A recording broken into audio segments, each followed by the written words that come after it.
Welcome to my side of cyberspace. LANCESCURV here, the Scurv podcast. As you will know, I have a love for delving deep into human nature and the things that make us tick, whether it's obvious or not. And I love to delve deep into why we do the things that we do. That's just one of the most fascinating things for me, and always has been. And all the things that I've done, I've always sought to find what's going on behind the scenes in a person's mind.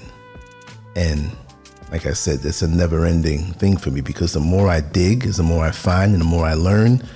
And also it's a chance for me to learn about myself, because I'm human too, and there's things that I've done. You know, we're born into an imperfect world, and so a lot of us adapt by doing things that maybe we feel we should do, or they're bad things, they're good things. We make a conscious decision to do the things we do. It was like yesterday, right? Good example. I was on a van coming down, and the van is like, the express van is like maybe 42, 43 CDs. I mean, give or take, it fluctuates depending on availability and the traffic. So really for me, it's basically like about maybe $4. And that's a long way to come from there to where I live. And it drops me right on my street. So I'm blessed that way, because there are a lot of places up here in the mountains that don't have vans that go down. So I gave 100 CDs. So I expected about maybe like 58, 57 CDs back. And when the gentleman came back to give me the change, I wasn't really looking. I just grabbed the change because I know this guy, right? So I looked at my hand, and he actually gave me 157 CDs.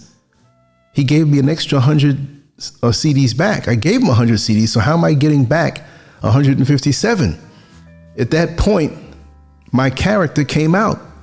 I tapped him on the shoulder. He was about to leave. I could have got away with it, but I told him, I said, hey, listen, and I didn't want to embarrass him in front of other people. I gave him that 100 back. I said, you gave me a little extra.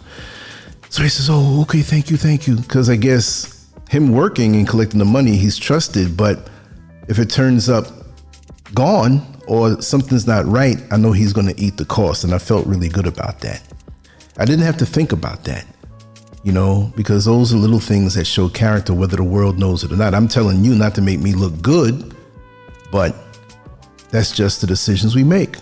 Now, maybe there are times in our lives where we did little things where we wouldn't have said anything, and we evolve and grow and get better, right? But today I want to speak about the power of being unreadable. It's a very important thing we need to know, and it's something that's really helped me. Now, there are times when I'd get in my feelings and cuss somebody out if I had to. I'm not saying walk around with no emotion, but there are techniques with this that can help you harness your energy and keep you going on strong, because a lot of it is wasted. A lot of us as human beings, I observe, we get caught up in the temporary display of what we think is power, or trying to win an argument, or being dominant. No, the main thing is that you walk away and you still have your energy. You see, I jotted down some notes. I'm going to read some of the notes and freestyle like I always do, but I want this to be something that maybe you can get something out of. Most men are raised to believe that strength is proven through competition. Speak louder, move faster, assert dominance, win visibly. That's the way it usually goes. But real power does not operate at that frequency. The strongest men don't rush into conflict or comparison.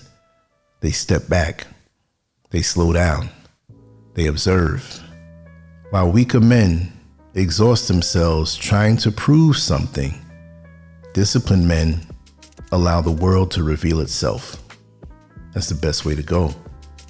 Competition is noisy because it's driven by insecurity most of the time. It demands attention and approval. Observation is quiet because it's controlled. When a man rushes to respond, he exposes emotion. When he rushes to win, he exposes need. And need is weakness. Power grows in patience. It grows when you let others talk too much, move too fast, and show their hand without resistance. Every interaction becomes information. Every reaction becomes data. The man who watches calmly while others scramble is already ahead, building an internal fortress while others burn energy fighting shadows. The moment you stop competing is the moment you begin to dominate, not through force, but through leverage, not through noise, but through restraint. You are not here to race anyone. You're here to position yourself. Silence is the first weapon most men never learn how to use. Power does not announce itself, and it does not beg for attention. While others exhaust themselves trying to be seen, strong men sharpen themselves in the background, away from applause, comparison, and the desperate chase for validation.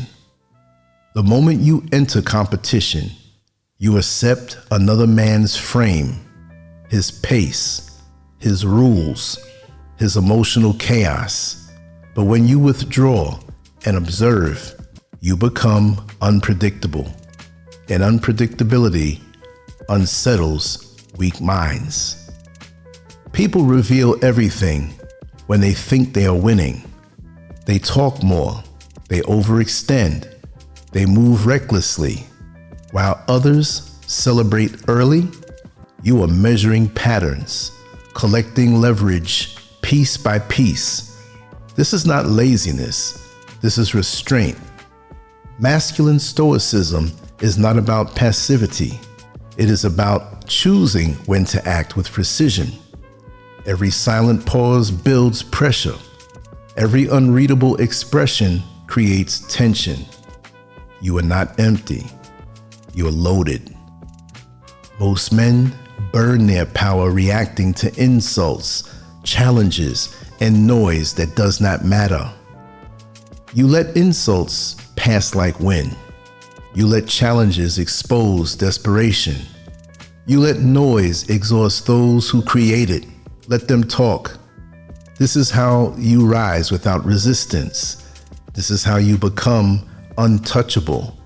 The man who controls his reactions controls the room. You are not cold without reason. You are disciplined because emotion is currency, and you do not waste it. Unreadable men naturally control environments without speaking. Silence forces projection. When you do not explain yourself, people fill the gaps with their own fears, assumptions, and insecurities. Most men rush to clarify, defend, or soften perception, and in doing so, expose their inner instability. Strong men erase that instinct. They understand that attention is a limited resource, and they ration it carefully. They do not reward disrespect with reaction or curiosity with confession. They lean back while others lean forward, and that posture alone flips hierarchies. When people cannot read you, they cannot predict you. When they cannot predict you, they cannot control you. This is why calm dominance feels oppressive to insecure minds. They want reassurance. They want access. They want emotional feedback. You give none. You become a closed system, self-powered, self-directed. You withhold words, emotion, and intention not out of fear, but out of mastery. Every time you resist the urge to react, you store power internally. Did you hear that? Let me say it again. Every time you resist the urge to react, you store power internally. Every time you delay gratification, you sharpen authority. The world rewards the man who can wait longer than everyone else. Power is accumulated, not displayed. Men who understand this stop chasing moments and start building position. Force leaks energy. Control compresses it. Each day you hold your ground without reacting, your nervous system hardens. You separate yourself from men who live on impulse. Most people are predictable because they are addicted to expression. They cannot tolerate silence or ambiguity. This is why silence becomes pressure in your hands. When you do not rush to correct assumptions, others reveal intention. When you do not clarify your stance, agendas surface. Detachment becomes leverage when you stop needing outcomes. Weak men think detachment is loss. In reality, it is freedom.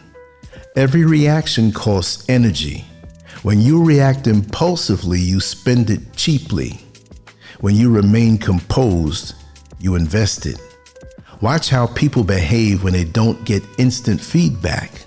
Some grow uncomfortable, some become aggressive, some seek approval.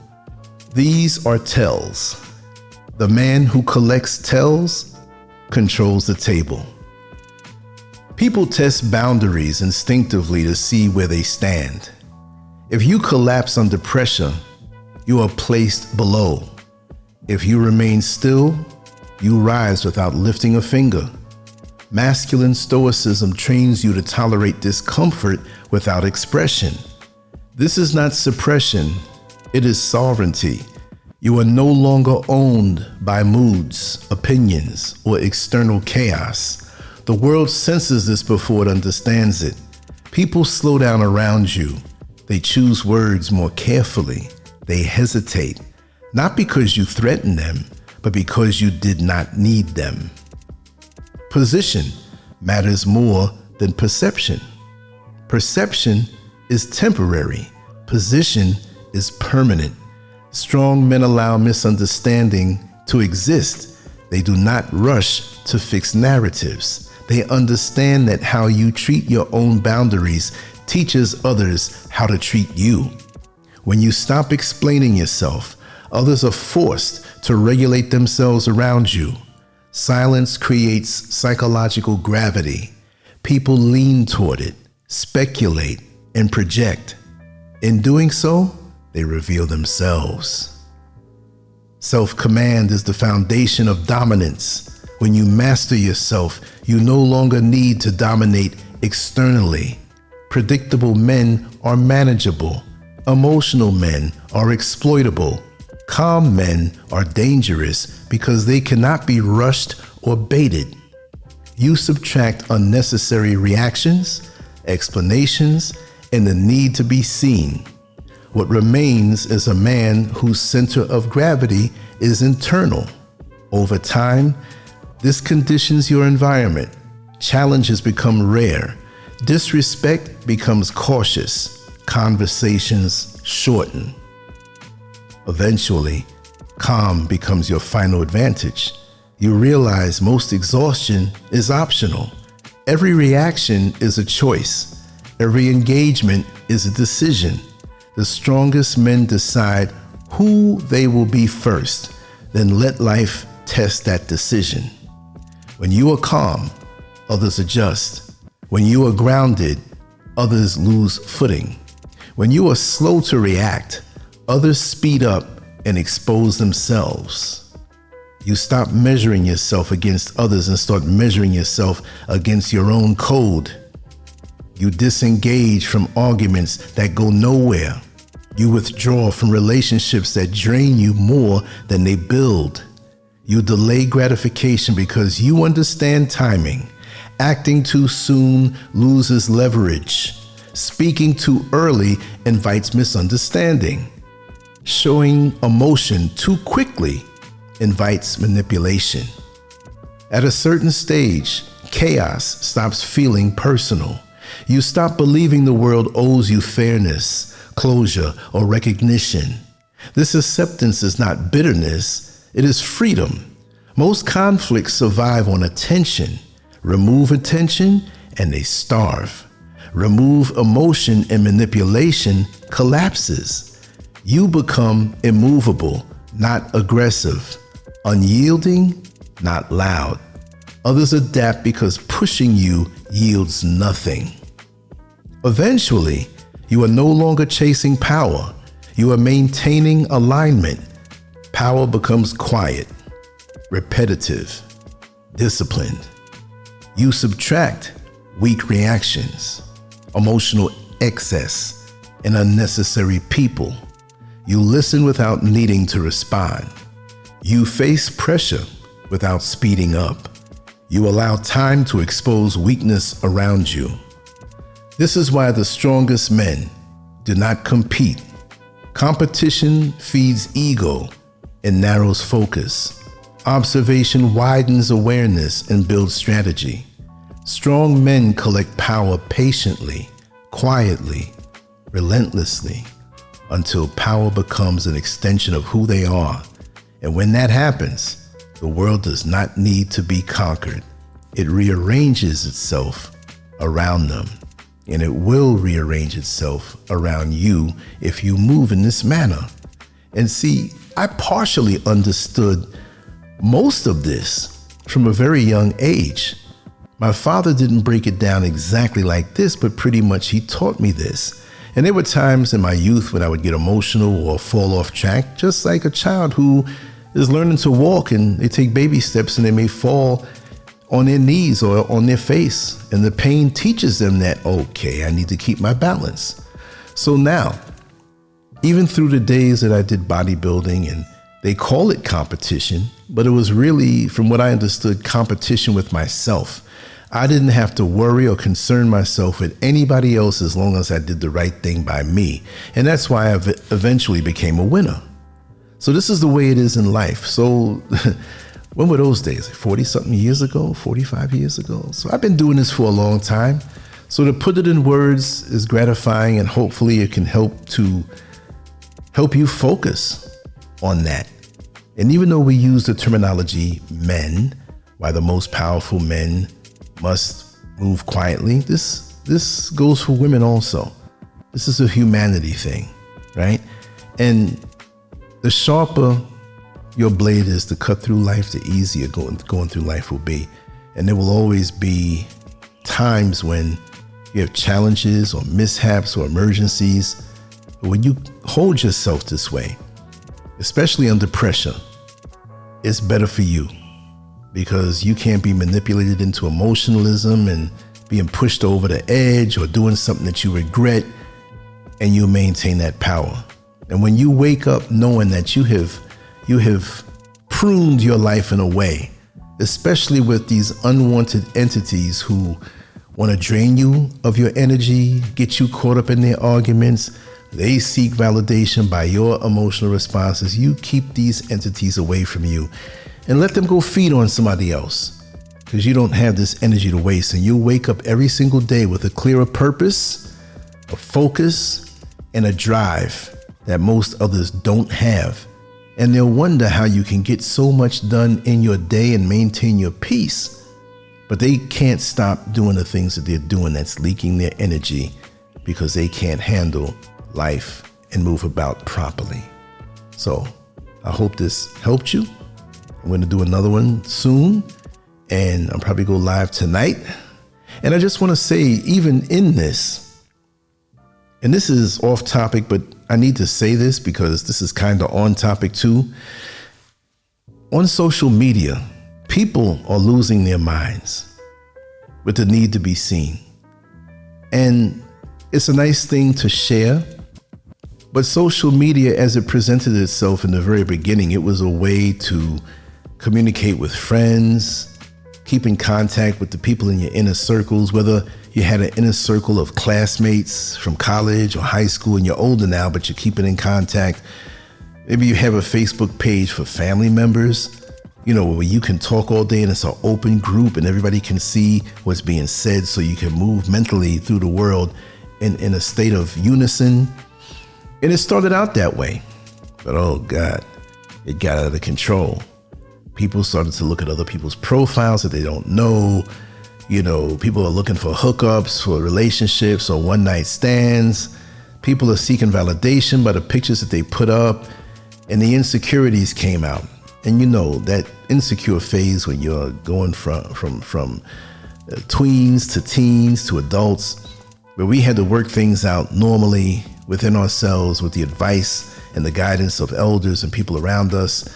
Now, in that age group now, you have filters, you got Photoshop, you can make yourself look different. So you don't have to change yourself now, you just have to change how you appear to the world through social media, but that does nothing for your growth, right? So this thing has gone out of control so bad that people now, and social media has been around for quite a while now, they're going up in years and they still haven't developed the personality traits and the ways of moving about in this world properly. So you have people who are older now, but they're still big kids. They're still underdeveloped. You still have younger folks. This is not an age thing, who are developed. And I'm not saying social media is going to mess you up, but it's going to affect you. It's going to affect you if you don't keep it in control. If you let it get out of control, it's something that will take years off your life and your perception and your mind and your enjoyment of life. So for me, I do what I do. I don't do any more. I don't do any less. What I do comes from the inside. And I've learned when you deal with so many people on social media, you get pulled out of yourself. So for me, I'm pulling back. No, I'm still going to do what I do. I'm still going to make content, but the content will come from within. I'm not reaching or extending or trying to prove anything. Never have I done that anyway. But I'm not going to get pulled into the common way of doing things now, where you're expending so much energy for what? Let me do what I do, not as a Walmart or a Target big box store, right? Let me be the mom and pop restaurant. Let me be the mom and pop small neighborhood place you can go to get the real deal, because there's so much artificial intelligence out here. You know, recently, I'll say, this is another note, way off topic. Recently, and I'm just talking now, but TikTok, I don't know the name, what was it, BitDance? Or I don't know the name of the Chinese company that owned it, but an American company bought it. So now creators are complaining. They say, man, the money I made, it dropped. I went from making $5,000 a month and now I'm making 19 bucks.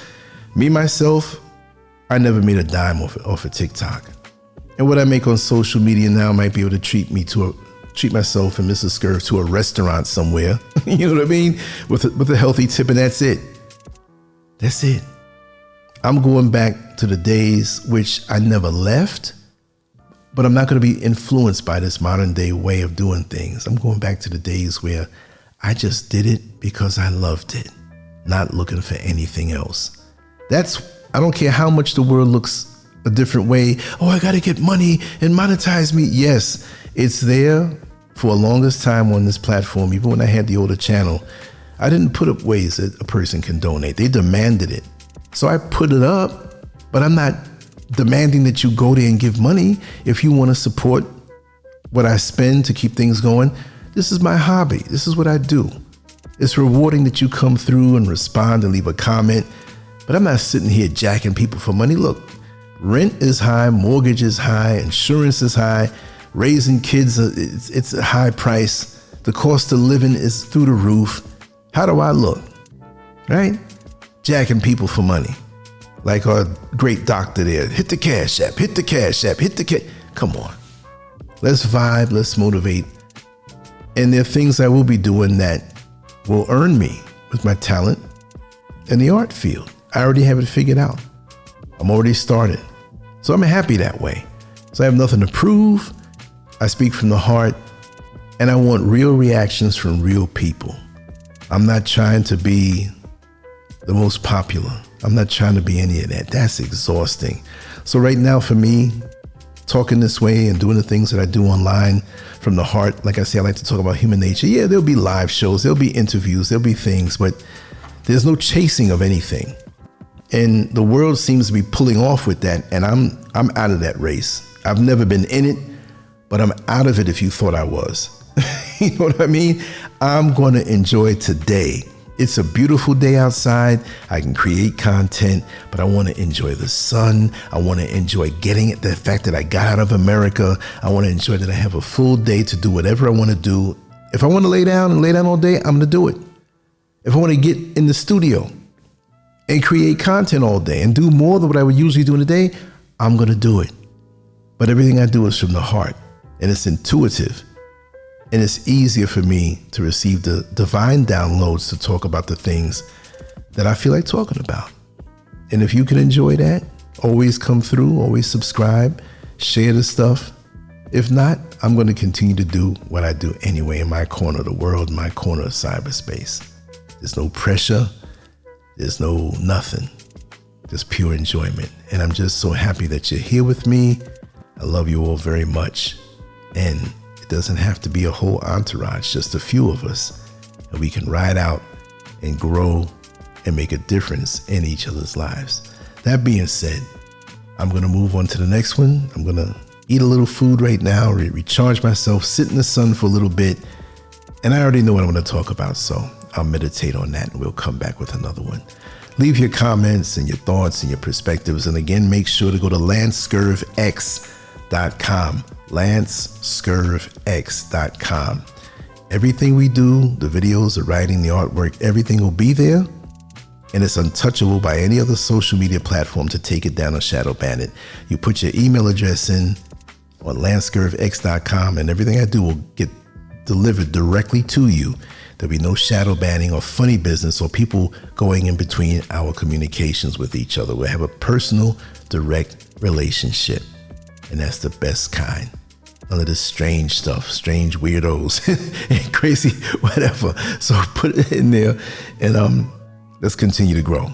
Thank you so much. And again, it's a joy to have you here with what they say the new year is, right? We know it's spring, but I'll say Happy New Year anyway for people who still say that, right? Much love to you all. On to the next one. Peace.